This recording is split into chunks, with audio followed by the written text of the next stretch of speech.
Hi, everybody. This is Kendell Lenice, and you are watching Kendell Lenice Live right here on YouTube. Before we get started with this incredible show, I need you to do me a favor and subscribe below. Don't forget to subscribe because it's very important for YouTube shows. And also, if you like this show, don't be afraid to hit like and comment and share with your friends and family. It's very important. When I bring content like this to you, it needs to spread. Just like negativity spreads all across social media, I need positivity to spread. I'm so excited because of this show today and for this show. You guys know I go by the name of Lady Motivator, but most importantly, throughout my life, throughout my field, in my field of expertise, which is transformational life coaching and speaking, et cetera, et cetera, et cetera, my goal with this show and everything I do is to educate, elevate, and entertain you. So we are going to educate you today, and I'm sure that you'll get a little entertainment and elevation as well, because it's all about the betterment of you. So it is May. This is National Mental Health Awareness Month. Mental Health Awareness Month. Just like you exercise in the gym, you got to exercise the mind, body, and spirit, and you got to be okay. Mental Health Awareness Month. I want to eradicate the stigmas and the myths about mental health and what it looks like when someone is suffering with their mental health, or surviving or living through mental illnesses and mental health challenges. So my guest today may look familiar. She was on as a boss diva with her own publishing company. But we talked after the show and towards the end of the show, and she mentioned that she deals with the bipolar, being bipolar, as well as depression, and just a little more. So I wanted to really bring this show to you this month to show you what it looks like, mental wellness, and that you can be a boss businesswoman or man, you can be a single parent and still manage your mental illnesses and turn it into mental wellness. And it's an exercise that you do have to work through. So let me stop talking and let me introduce my guest. Her name is Arilia Winn. Arilia, welcome back to Kendell Lenice Live. Thank you so much for coming on in advance, being transparent with your life to help others. Yes, thank you so much for having me. I'm so excited about this topic. Oh my God, mental health is obviously a big topic right now. And so I think that this show is going to be so important. Definitely to your followers, like, share, comment. To those that got here from any of my links, like, share, comment. Please, we need this message to get out. We need this message to get out. It's so important. Absolutely. So and if you want to see what a boss this woman is, definitely refer back to her show that I did strictly on her business, her publishing company, Winn Publications, Winn Publications LLC, right? Yes. Mm-hmm. Okay, so go back and look at that and find out what she does on this side. But this show is going to be personal because this is Arilia's journey, and this is her story of mental illness. And I hate to say illness, but mental wellness or challenges. You tell me, what do you like to refer it as? I would say, and it's so funny. Feelings about this particular artist aside, Kanye West. He said his mental health illness is his superpower. And I feel I feel like I can relate to that. Depending on what it is, sometimes, it can be. This is the only time, this is the only time we're going to quote Kanye. Because I like the old Kanye. But this new Kanye with making him, this is the only time. Okay, and so that's why I said, let me just, I agree, but and so I would call it a superpower, but I would definitely say it's an illness as well, because you can get well from being sick. It's not a life sentence. You can get better, and so it's definitely an illness. So tell me what you lived through. I know I mentioned bipolar and depression. Tell me what you are living with, and tell me how you knew and when you were diagnosed? Yeah, so I was diagnosed with bipolar 2 disorder in February of last year, actually. And at the time, I kind At, of, at what age? At what age? I was 28. So I'll be 30 on Friday, on May 29th. I'll be 30. And so I'm so excited. And that's just a whole nother conversation. I'm so excited for my 30s. My 20s have been, they've been a hell of a ride, but I'm so excited for my 30s.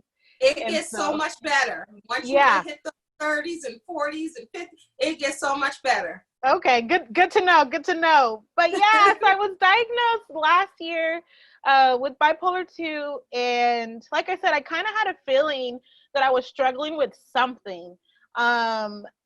Before then, I was living in Texas and I was dating this guy. And I remember telling him our thing would be he would come over and we would sit out on my porch and just talk. And so one day we were having a conversation and he was like, well, how are you doing? And I said, man, I feel so angry and so upset. And I said, I'm not really sure why, but it just felt like a sadness just kind of just rested on me.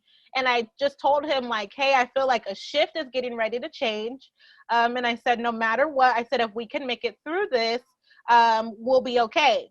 Well, fast forward, I'm a single woman, so it was difficult. Being bipolar it makes it hard to have relationships with other people, especially if they don't understand what's going on with you. Okay, I just want to pause you for one moment because I want to define that. So bipolar 2, what is that? Bipolar 2 is, it's not as, I want to say it's not as bad as bipolar 1. It's, you have highs and lows. So your highs are considered manic when, and that's where I'm like, when I'm in manic, I feel like that's my superpower. I can do 20 things in one day. And obviously as a business owner, you know, doing 20 things in one day, that's pretty darn good. But then your lows is that anxiety, that depression, at least that's what they call it. And you might not be able to get out of bed. For me, my bipolar 2 looked a lot like grief. It looked a lot like not being able to get out of bed, not realizing that, oh, I hadn't showered all week, or, oh, it's been a month since I've done my laundry. It's these little things. I was still laughing and having a good time with friends and family, but behind closed doors, things were coming apart. And so for me, that's what it looked like. A lot of people can say, oh, well, maybe, you know, those symptoms sound a lot like me. Okay, if that's the case, I would highly suggest reaching out for help. But what led there, I would say years of abuse. I had been in 2 abusive relationships and had never grieved from them. I just kept moving and just kind of swept it under the rug. I don't think I had the opportunity, I want to say, to really sit and heal. As a Black woman, you got to keep going. You got to keep going. As a mom, because that's already a superpower as it is, being a Black woman and learning how to navigate with the dualities and the code switching and the, you know, just being a Black woman is already a superpower in itself, I must say, as we both sit here with our heads wrapped. Yes, honey. And so it was hard. I had gone through a lot, but I never stopped. I never slowed down long enough to really feel those emotions. I never really sat there long enough to change the story that had been told to me, the story that these men would tell me about, you know, me either being too independent, you know, or me being not enough, or, you know, they would suggest that I change my whole look. And just being someone who was a people pleaser at the time, it was easy for me to do that. I just thought, well, I love this person. Okay, I'm going to change and they're going to do the same thing. And so, of course, that didn't happen. If anyone knows anything about abusive relationships, that it doesn't work that way. As someone who has also been an advocate for victims of domestic violence and sexual assault, just because of my own personal experience with it, I know that a lot of the women and the men that are in abusive relationships, they end up losing a lot of themselves. And so I experienced that myself. I lost a lot of who I was. But from the time that I got that diagnosis to today, I feel so much better. I feel so much better. I didn't take any medication. Did you get out of those relationships? And that was the thing. I got out of those relationships, cut them off, got around. So they were your triggers. They it was probably dormant. And they were your triggers. And people don't understand that, you know, because you had it probably, you know, because a lot of it is genetic, but you had it, but those triggers, and of course abuse, you know, that's already emotional and that's already a mental thing. So that's interesting. Continue, please. What was I saying? And so, so between February of last year and now, the biggest thing is I got around my support system. I think it was. And you said you never took medicine. That's where you were. I never took medicine. So what happened was I got to a point where I wanted to commit suicide. It was around Christmas, I want to say 2018. I was just in my house, and at the time I had quit my full-time job. I was working at a shelter, like I said, for victims of domestic violence and sexual assault. Loved it. The best job ever. I was advocating for these women, and I was actually making change. I worked with CPS cases and things like that. I worked with the DA. I worked with the chief of police. And so I love my job. But I ended up quitting because I wanted to do Winn Publications full time. And I thought, okay, you know, and looking back, my therapist said, well, you know, a lot of things that come with bipolar is you make irrational decisions impulsively. Like you just go with it and you think that you're making the right decision. And sometimes it turns out to be not the best thing. But in this situation, it worked out. You know what I mean? But at the time, you know, that's what my therapist was telling me. So I did go to therapy and I did get around my support system. But back to what I was saying, in December of 2018, my lights had got cut off. I wasn't doing well in business enough to have money keep coming in the way that I needed it to so that I could pay my bills. And so I was just sitting there, and my lights were off. My rent was overdue. And so I was like, dang it, what am I going to do? And I just started crying, and I just started praying, like, God, what should I do? And the first thing that came to mind was go home. I'm originally from California. At that time, I was living in Texas. My mom was there with me, and I had, you know, some friends that I made through work. But even then, at that time, it just didn't feel like it was enough. I love my mom so much. But even she was going through a battle at the time with breast cancer. And so I was helping her. And so I just wanted to get somewhere where I didn't have to be the one that people had to depend on. And so I just thought, well, let me go home. I called my dad and I just cried and said, Dad, can I come stay with you? This is what's going on. I'm not feeling well. And of course he said, yeah. He was, come on. And so within 2 or 3 weeks from that time, I packed up what could fit in at the time I had a small sedan. And so me and my daughter, we put our stuff, whatever could fit in the car, everything else, we sold it and drove from Texas to California and started here. And that I made that move January 6th, 2019. And then I was diagnosed with bipolar 2, I want to say around Valentine's Day in February of that year.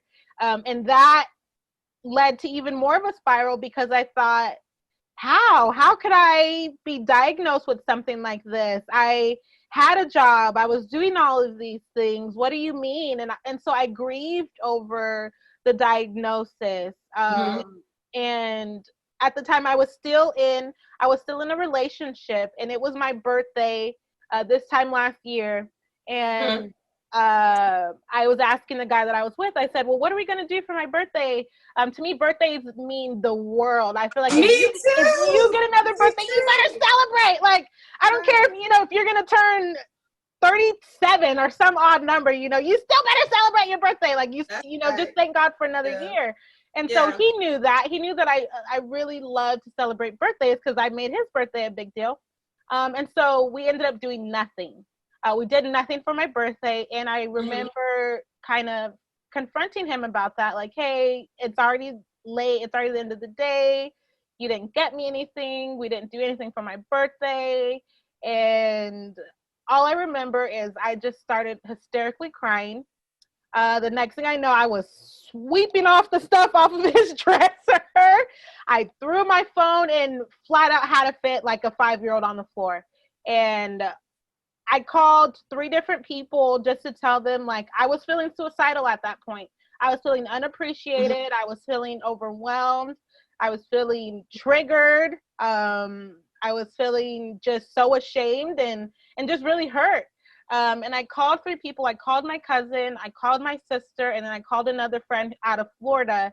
And between the 3 of them, they just talked to me and just let me cry. And so people always Yeah. ask me, like, how can you help someone?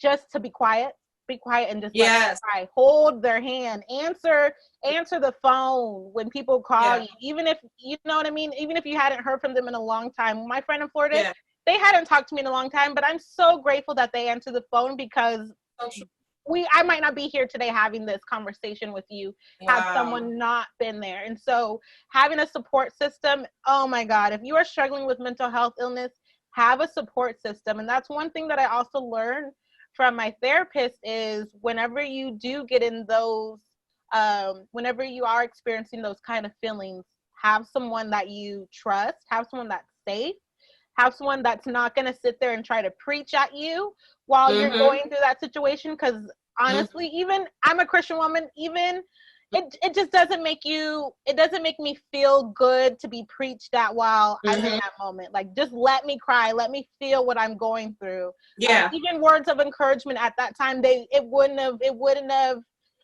worked because I wasn't in the mindset to hear that. And so and the people that I spoke to, they just let me cry. And the next day they did say, you need to get out of there. You need to get out of his home. You need to leave that relationship. It's not that he is reminding you of past abusive relationships. It's no, he's abusing you mentally and you need to go. You need to go. And so, so for him, there were abusive relationships before that. So that was that trauma repeating itself. And you almost had that break. It's almost the PTSD, of what happened before, what's going to happen. And that's a mental disorder as well, trying to deal with that. That compromises your mental health. So you had gotten to the point where you wanted to commit suicide. And later in the show, I'm definitely going to give that hotline. And like Arilia said, call your friends, answer the phone. Because there's so many times that I'm doing something and I'll be like, I'm not going to run and catch that. But I started doing that. And when I do that, like, it'll be people on the other end of the phone about to break. Like, one of my friends, I was like, is dying. I literally just put it on my phone on the charger and I was about to walk away. And she was like, I'm so glad you answered. And she was crying hysterically. So you're absolutely right. And we don't realize how we can be there for each other just by doing something as simple as answering that call, because you never know what someone is going through on the other side of that call. So you moved from Texas to California to get out of that abusive relationship, to get things in order, to clear your head, to have safety for your daughter. Your father, as fathers, often do, open his home and his arms to you to get you out of that situation. You said you were still in California. You were still kind of in that. And then you just really snapped. It wasn't about the birthday, gift, or there was about not doing really anything for your birthday. It was just a compilation and a pile up, if you will, of emotions. And that was your breaking point. And we all have a breaking point. So were you going to therapy prior to that situation and then you just went for an appointment, or did you start therapy at that point? Because I think therapy is really important. Yeah, I had already been going to therapy. So I was off and on in therapy for 3 years. And so at that point I was already in therapy for what I thought was my past issues with domestic violence. And so the week that happened, I ended up calling my therapist and I told her, I said, I had an emotional breakdown. This is what happened. And she was part of the voices that were talking to me about, you need to get out of Texas. I was there visiting him for the summer for a couple of days, it ended up turning out to be weeks. I was only supposed to be there for a few days. And so she was another voice who was like, Arilia, you're not being re-triggered. This is all happening like in the present. Like you're not, this is not something that's happening from your past. She said, yeah, that's definitely a part of it, but you're experiencing these things because you're still in a bad situation. Yeah. And so it's not like you could get over it because you were still experiencing it, just with a different face. But before we go further, and you can look below, the suicide prevention hotline is 1-800-273-8255. So it's below. Okay, continue, really. I just wanted to definitely make sure our viewers, because there's somebody right now who's crying watching this, who's listening to your story and say, you know what? I'm just like her. How is she brave enough to talk about this? So when you were, I thank you and I commend you for being transparent as you heal yourself and continue to heal yourself and others watching this, because it's so important that we talk about that. So I just wanted to talk about, and I'm going to get back to Arilia's story, but Mental Health Awareness Month is also referred to Mental Health Month. It has been observed in May in the United States since 1949, reaching millions of people in the United States through media, local events, and screening. So that goes to show you, they thought so much of mental health and people being aware of their mental health. It started in 1949. Why do you think so many people now are finally being open enough to talk about it? Because it used to be back in the day, hey, going to therapist, let me put my sunglasses on, let me put a big hat on, and let me tip in through the back door so no one can see me. Why do you think people are now courageous and bold enough to say, hey, I went to therapy. Hey, I have bipolar 2. Hey, I suffer from depression. Hey, I'm not right. I was going to commit suicide. Why do you think now people are speaking so freely about their mental health? I would say just probably because of the movement of awareness. Honestly, I think as a mental health community, we're doing a fabulous job about changing and correcting some of those myths. You're not crazy to go see a therapist. You're not, it's nothing to be ashamed of, because so many people are suffering from it. And I also want to say it's the social media. You get on social media, and at one point, so I also went to school to become a therapist. And so in my classes, we would talk about, how this awareness and people talking about their mental health and how it's good, but how also sometimes it can be negative, because it can just be kind of a trend. Like, oh, now all of a sudden everybody is depressed, and all of a sudden everybody, is anxious and stuff like that. But okay, okay, that it is what it is. I think with good, there's going to come bad.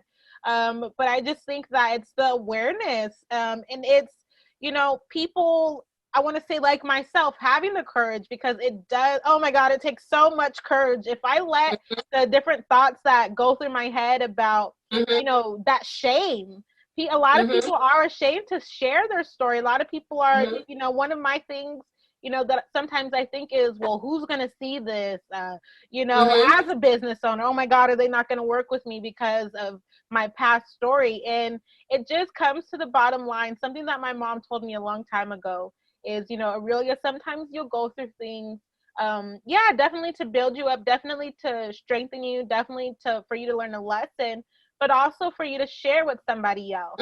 Your testimony. Your life doesn't just belong to you. You know, not only do you have people that love you and care about you, but there's people that don't even know you who you might have a chance to impact their life. And just that, my mother's wisdom is like, okay, no, I need to get on here and share my story and make it known. And hi. Girl, it never fails. What, child? She's beautiful. Thank you. She's been practicing makeup. We have an upcoming makeup artist over here. Her eyeshadow. Okay, come on, give me a minute, okay? I'll be right with you. Do you need something? Your mom rocks, just so you know. Just in case you didn't know, your mom is awesome. Oh, she can't hear you. She can't hear you, yeah. Yeah, I just said that. But tell her I said that. Okay. Can you do what? Could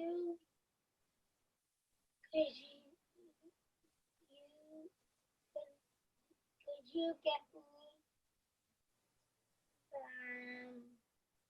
after this, I can get you whatever you want, okay? All right, I promise. I think you promise. All right, bye, girl. Okay, let me finish. Yes, you can still be an amazing mom and suffer from mental illness, okay? She just showed you that her daughter loves her. She is there for her daughter. She is her daughter's sole parent. And I just want to, like I said, burst those myths that if you suffer from mental illness, you'll be sitting in the corner playing with your lip, you know? And it's, you know, some people might be that way if they're not getting help or if they're not taking medication. Because although Arilia said she doesn't take medication, but medication might be something you need. It's a personal choice or holistic approach or whatever. But definitely see a doctor, see a therapist, to see what's right for you. But don't suffer in silence and don't suffer by yourself, because everybody deals with trauma and issues, and there are so many people out there that are at the edge. They're at the verge of a mental and emotional breakdown, and that's people that are not even diagnosed, just by the way this world is set up, what's happening to our Black people with the you know, at the hands of cops, what we're dealing with right now, you know, in Minneapolis and beyond. So we all are at a nerve. Just one more thing can break us. One more thing, we can have a nervous breakdown, or we can cuss somebody out or yell or scream or kick or sit in the corner not being able to move, because the way this world is set up sometimes it's not for us. A lot of times, as we see with the news. So everybody is on edge right now. So, you know, don't think because you haven't been diagnosed that you might not be. If you feel out of whack, or you don't feel like yourself, or something is wrong, or you feel like you want to commit suicide, the number is below. But if you want to commit suicide, or you feel like just something is not right, please, it's not a death sentence. You are not crazy. I hate that. You are not crazy. It's a chemical imbalance. That's what it is. You know, she's showing you that you can live a healthy life. She goes to a therapist. There's nothing wrong with a therapist. I started going to a therapist last year because I'm a professional helper. I'm a professional coach. My degree is in human services. I help, give, share, give everybody, you know, a list of things to do and what to do and what not to do, and everybody comes to me. So I like it just for an outlet. I can just sit and talk and release and not feel judged and let it out, because you gotta let it out. Whatever's going on with you, you cannot hold it in. Can you be your very best friend, your own best friend? Absolutely. But it comes to a point where you have to let it out, where you have to share. Because Les Brown says, and I always quote this, you ask for help not because you're weak, but because you want to remain strong. So I want to just eradicate that. There's no face of therapy. Everybody's going through a therapist. A therapist has a therapist. A life coach has a life coach. A publisher, sometimes before they get there, they have a publisher.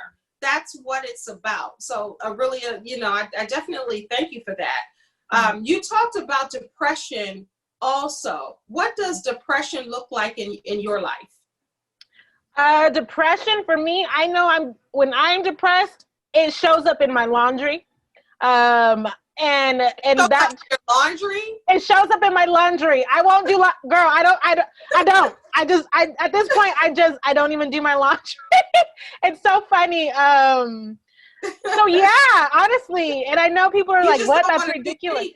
I just don't have the energy. It makes me sick. Like, and this is why I know I have to do a darn good job at my business, so that way I can continue to pay somebody else to do my laundry. I'm waiting for somebody to so I actually take my laundry to go when get your done. when your daughter gets older, that could be her chore. She don't know it. So yeah, it will be. Because they're good for washing dishes and all of that good stuff. I'll be doing the laundry of the house. Yes, because I did her laundry for so long. But no, it shows up in my laundry, or it will just, I'll start to isolate myself, and I notice these things. And through going through therapy, I've been able to pinpoint that. Okay, what's going on when you're not feeling well? Oh, I'm not around people. Oh, I stopped doing things that I love. Oh, the dishes will start piling up. I won't take a shower for a week because I'll be either just so tired and not physically wanting to get up and do anything, or I just, be in such a state of manic where the whole week I'm so like driven on work or just busy work that, oh yeah, I haven't taken a shower all week and stuff like that. So it looks like a bunch of things to different people. It's beyond that feeling of sadness, because I think that definitely goes with it, but it presents itself differently for everyone. And yeah, those are it for me. And so I found healthy ways to cope with that. Like I said, for me, laundry, even now, I probably need to go take my laundry and cook it done. It's been a week. It hasn't been a month. So I do keep track of that. But there's a laundromat that's really close to where I live out here in California. And I just go drop my stuff off, and I tell them. I actually had a conversation with the owner about how grateful I am for that service, because people like me, when we're in that depressive moment, and you look and you see all of the things that's falling apart, it makes you feel worse. And so I said, when I'm in that moment, that I need to pack up my laundry and I need to go drop it off and give it to them. Yeah. That feels like an accomplishment. Boom. Yeah. My laundry is going to get done. And I told him, I said, if you want to send one of your workers to come hang up my stuff and put my stuff away, name your price. Come do it. I said, but I'm getting better. But that's one of my things that I struggle with, is just that part. And I know that's not like me, because I'm such a clean freak. Yeah. I want things to be organized and decent. And so I know when I'm off balance, when things start to look like a mess. Do you take medication for any of your illnesses? No, I don't. Okay. So how do you, and that's, well, I don't want to say that's good, but that is, good for you. And someone out there is taking medication and they might be able to manage. Of course, you want to refer back to your doctor. I'm not a doctor. Let me just put that disclaimer out there. But it might work for you if you're not doing anything right now. Medicine might work, or a holistic approach might work. Or what do you do, Arilia? Because what Arilia does might work for you. Yeah. And maybe I've always been this way, but I'm very aware of myself. I'm very aware of my moods. And so when I'm in a bad mood, I refer to what helps me be in a good mood. So when I'm feeling depressed, one of the things that I like to watch is Martin Lawrence. Oh my God, girl, he is so funny. Anytime I turn on that show, watch your mouth. Exactly. Oh my God, I turn that on and laugh until I cry, and then I feel better. I'm like, okay, And laughter heals. I talk about this in my book, The Best Gift Ever. A Guide to Loving You. It really is all about learning how to live your best life. That was my first self-empowerment book, and I have a couple others.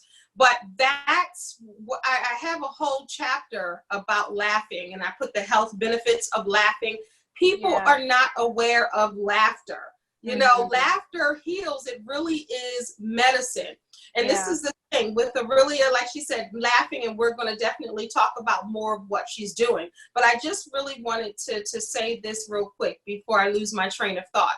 With therapy, you know, therapy is so important in a lot of cases. Think about if you got married, if you got divorced, if you got a new job, if you got out of a relationship, if you're starting a new career, if you just had a baby, if you just, all the things that you've never done and now you're doing, or you're trying to move to the next level in life, or trying to cope with the old and bringing in the new. I mean, it's good to have an outlet. It's good to talk to someone.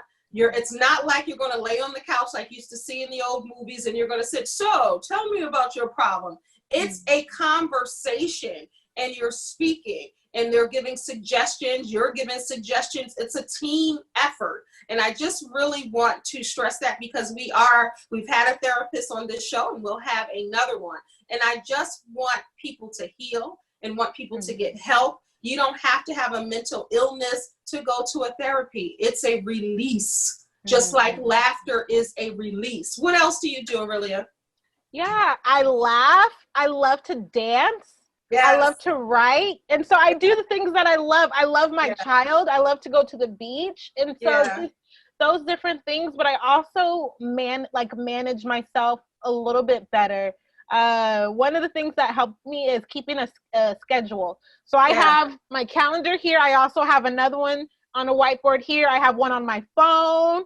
I keep a notebook, and it just helps me stay organized. And it helps with the manic part of the bipolar, to where whenever I feel like I want to do 20 things, I say no. I limit myself to 10, because I know that if I do those 20 things in one day, I'm going to be tired the rest of the week. And I'm not going to feel good. And that's going to spark my depression, because I'm going to feel like, well, what the heck did I do all week? Yeah, I did those 20 things in one day, but you know what I mean? And so I'm aware of that. I'm aware of my triggers, I guess you could call it. And I protect myself. And I did know, and I'm gonna pause you for a moment. I have a show right here on my YouTube channel, Kendell Lenice Live. That's what she talked about. I'm glad that you brought that up. The therapist Bria, and she will be back. But she talked about triggers. So if you want to know what Arilia is talking about, you have to know your triggers. Go back and watch that show, because that's what it's about, like really learning. And that's what I want to bring to you. So I'm glad that you said that. Being aware, and you said earlier you were self-aware.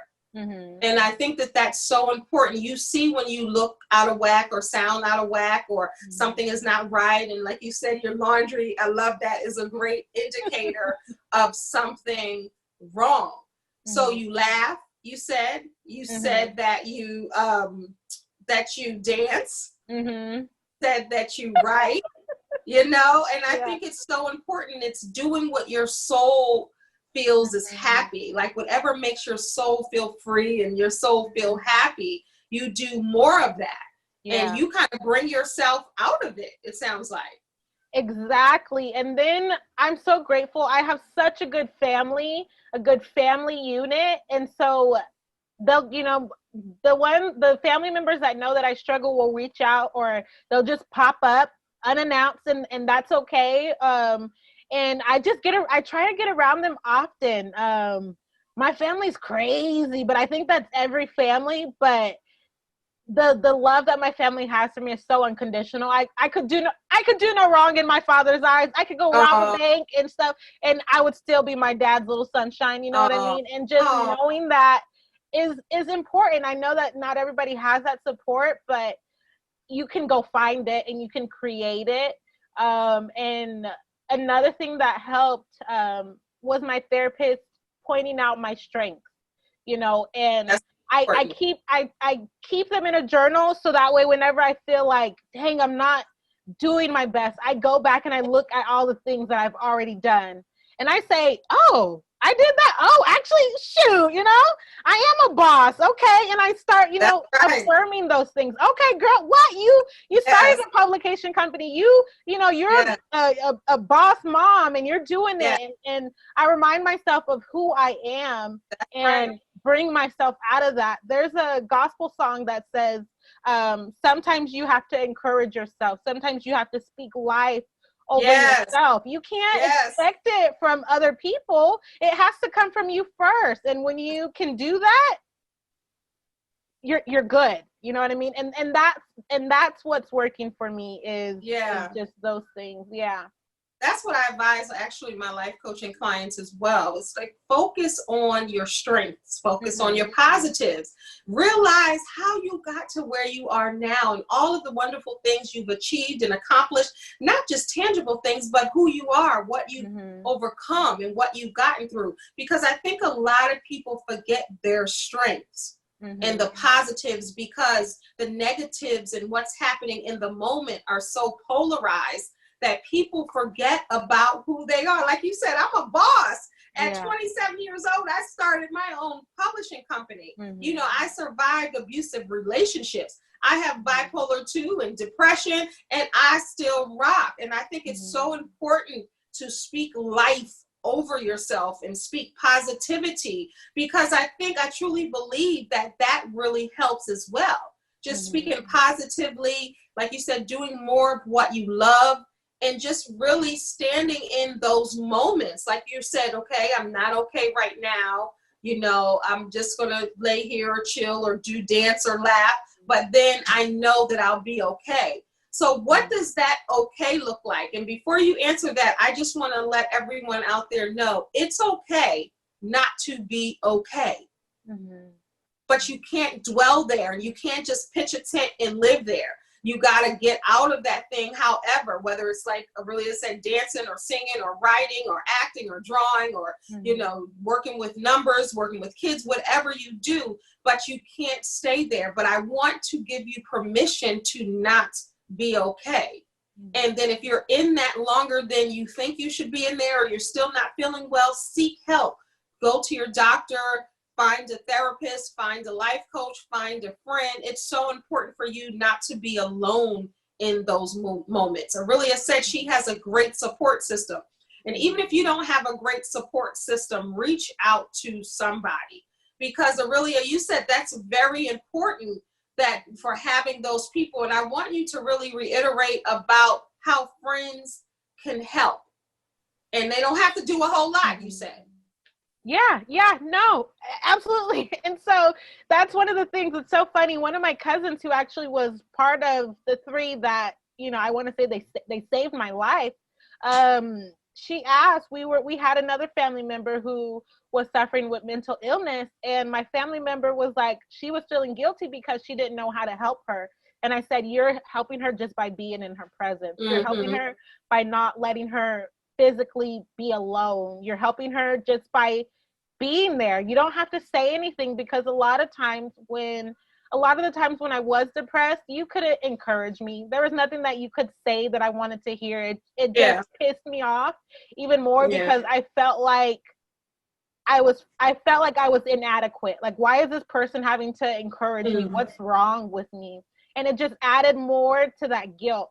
And so instead of that person encouraging me or pep talking me or whatever, just being there. Oh, you know, they would come over and just watch a movie with me or just sit with me. I remember this one time I had a nervous breakdown, and I was at work, and a coworker just came in. She shut the door and just held my hand and let me cry. And to this day, she is my best friend just for being present in that situation and not judging me, not saying, you know, oh, you're a professional, oh, you're going to school to become a therapist, oh, you know, you went to college, you got your degree, what's wrong with you? I was already thinking those things, like, what is, you know, I already have all these things, what's wrong with me? Some people can make it worse with that judgment, and that even if they don't judgment, those looks and that judgmental tone.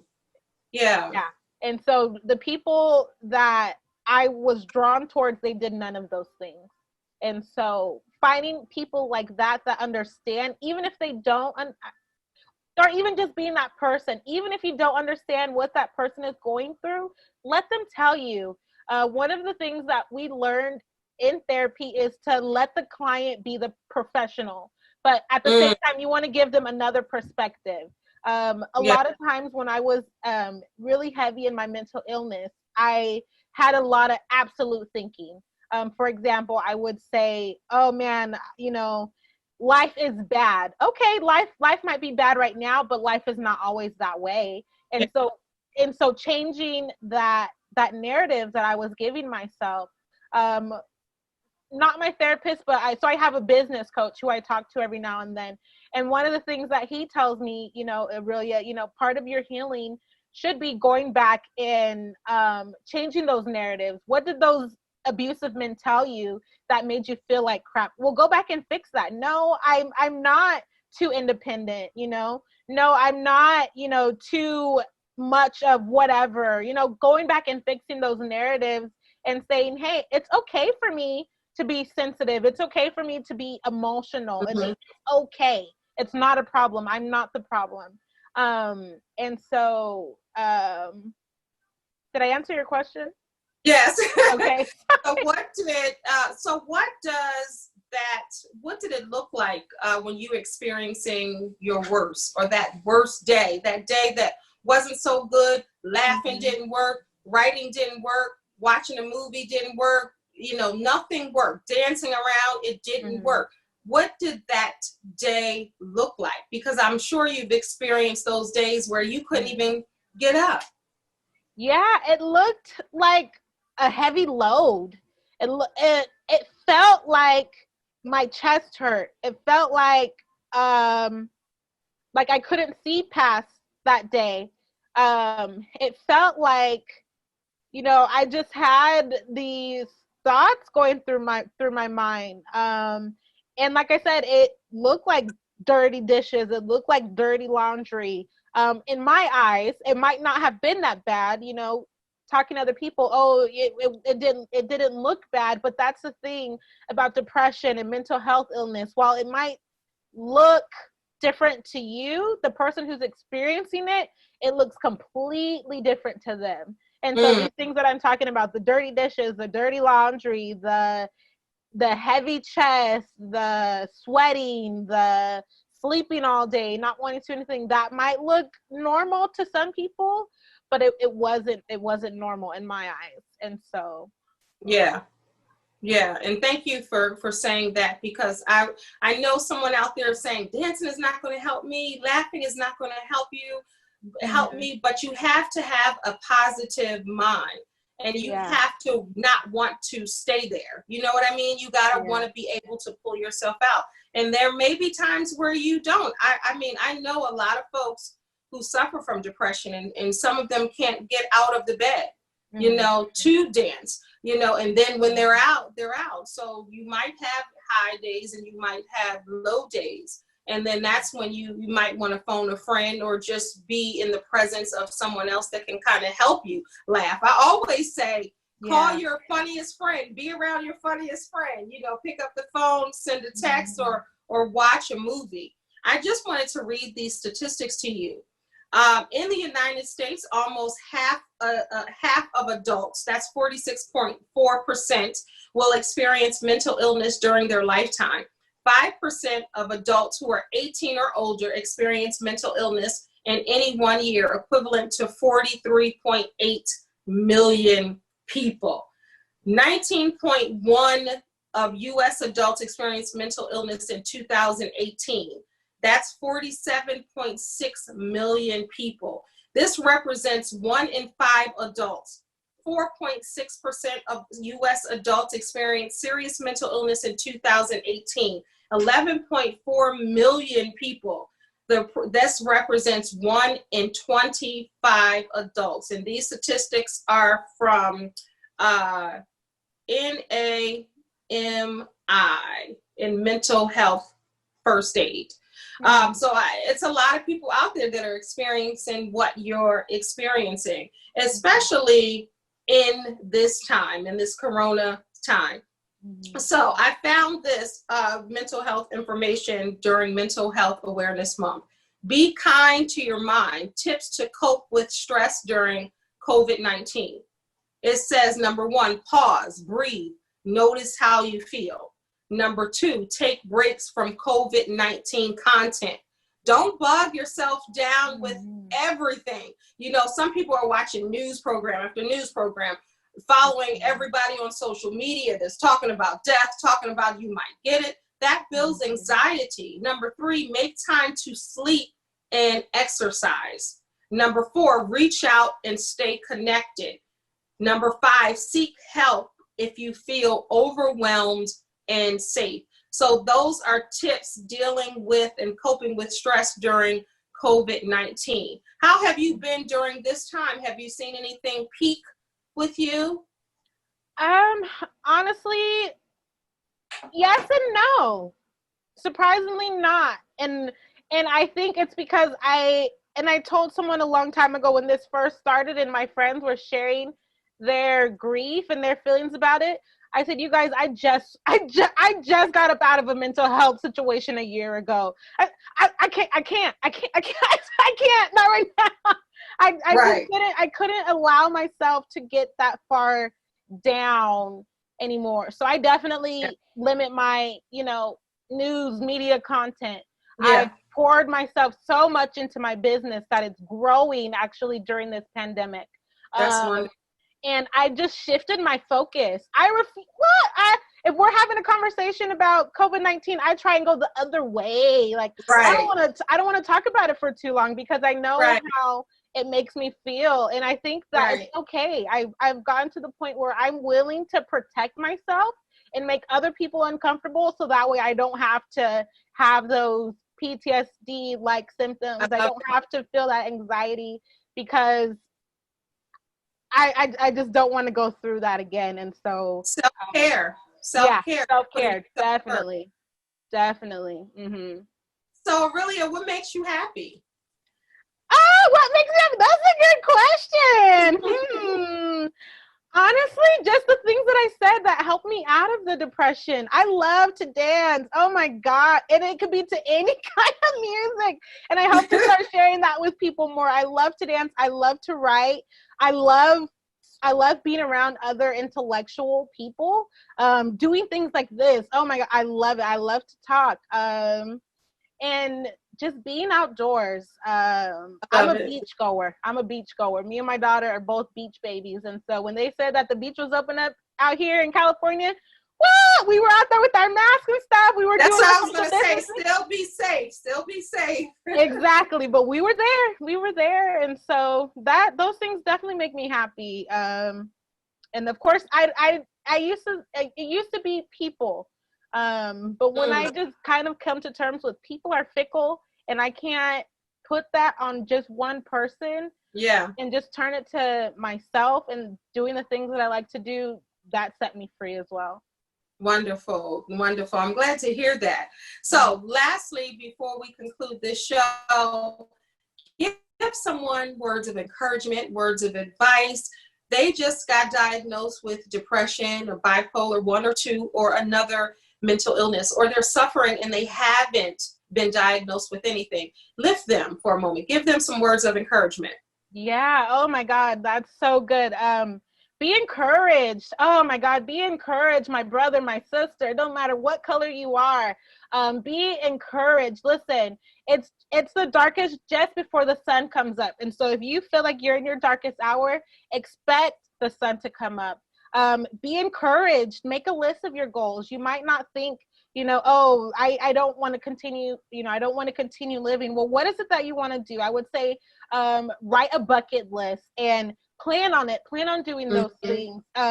Look forward to the future. Let go of the past. Think about, up until this point, you've already overcome 100% of your bad days.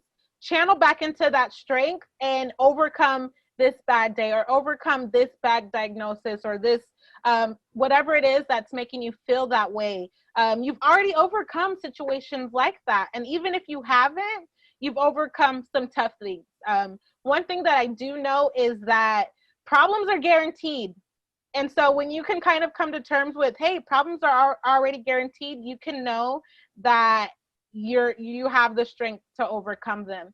And also be encouraged that you're not the problem. The problem is the problem. Take that off of yourself. Detach it from you so that way you'll have a clear mind on how to fix the problem. I'm all about, it's this therapy model called solution-focused therapy, and strength-focused therapy. Whenever you're facing a problem, automatically right then and there come up with a solution. Don't let that problem take longer than an hour or so for you to figure out how to solve it.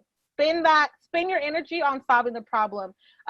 If you find an issue with yourself, okay, if you have a weakness, okay, how can you turn that weakness into a strength and put in that work to do that? Just be encouraged, know that you're not alone. The stats that she read lets you know that you're not alone. There's so many people out there going through it. Definitely, my information might be in the bottom. Reach out to me. Let me know. I'm definitely a great listener. And just share your story.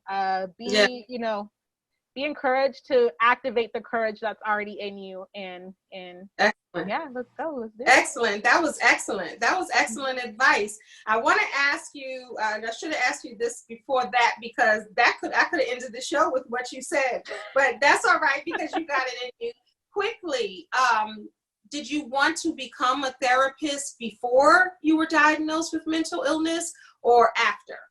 I wanted to become a therapist beforehand. So my whole gig was, because I had been a victim of domestic violence, I wanted to help victims of domestic violence. And so I was told a long time ago that I couldn't be where I was because I didn't have the education. So I thought, well, I'll go to school to become a therapist. And my own mental health illness actually prevented me from moving forward. And so I am looking forward to maybe in the next year or so. I don't know. We'll see. My publishing business has kind of taken up all my time. So, but we'll see. I might go back to school and finish, getting my master's in marriage and family therapy, but we'll see. Fantastic. Fantastic, because you're still helping and you're still ministering to people, in what you're doing now. So that was a great lead for my final thought and my final question. Well, not even a question. I want you to give the final thought to that person, because you were in multiple abusive relationships. And there are a lot of women and men out there that have been or are still in emotional or mentally abusive relationships right now. In 30 seconds, give them strength that they don't have themselves.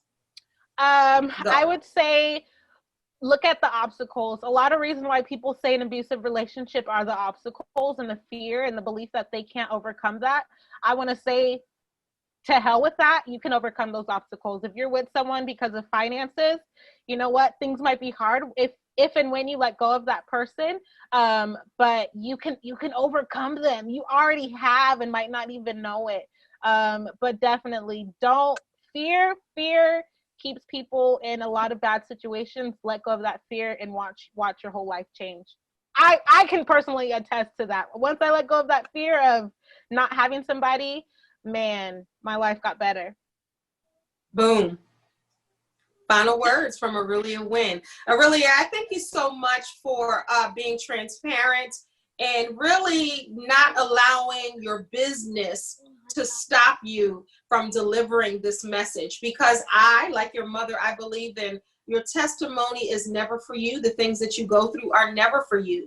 They're for you to show other people what God can do and how he can bring you out, so you can be an inspiration to them by showing them, hey, I was here. I was where you are. Now I'm sharing my story.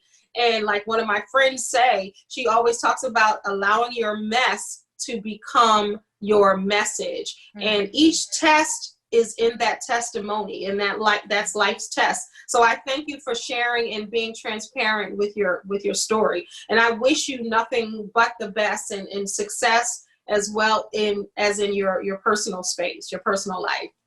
Yes, thank you so much. This was fun. And don't judge me now. Don't judge me in the comments. And let me tell you something.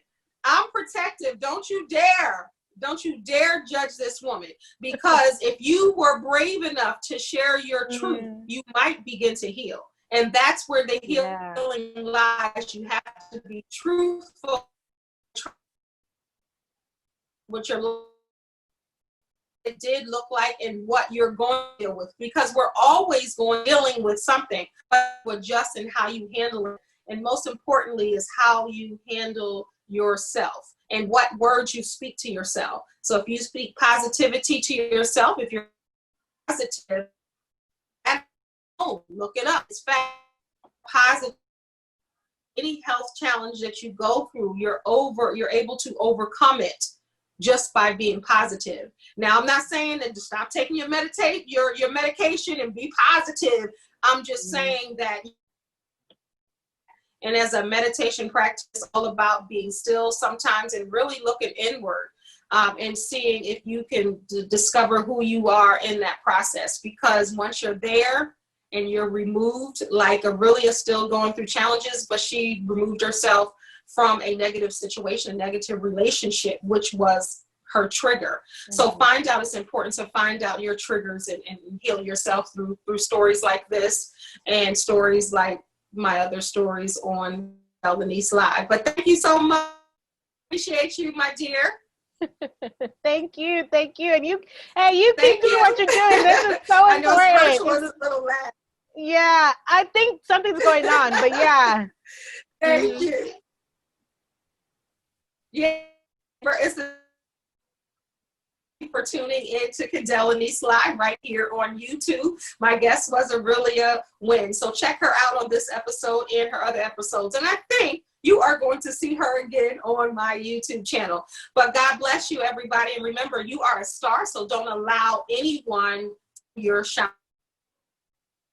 Not because you're weak, but because you want to remain strong.